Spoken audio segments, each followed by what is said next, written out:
Guys, এখন বাজে রাত 9টা। শরীর প্রচণ্ড খারাপ, এখনও ভালো হয়নি।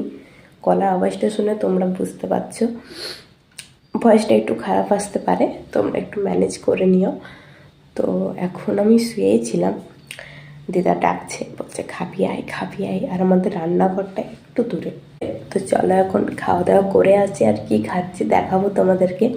তার আগে আমার বিছানাটার অবস্থা দেখো তোমরা, যেখানে আমি শুয়েছিলাম এতক্ষণ এই 2 দিন ধরে। দেখো সারাদিন এই বিছানাতে শুয়ে আছি, ব্ল্যাঙ্কেটটা তো সারাদিন খোলাই থাকে, এই যে এটা তো সারাদিন এরকমই থাকে। তো আমি রান্নাঘরে এসে দেখছি আমার ভাই রুটি বানাচ্ছে, রুটি মানে পরোটা বানাচ্ছে ও। আর এই যে দেখো আমাকেও দিয়ে দিয়েছে, আর আমি ভালো থাকলে আমি বানাই।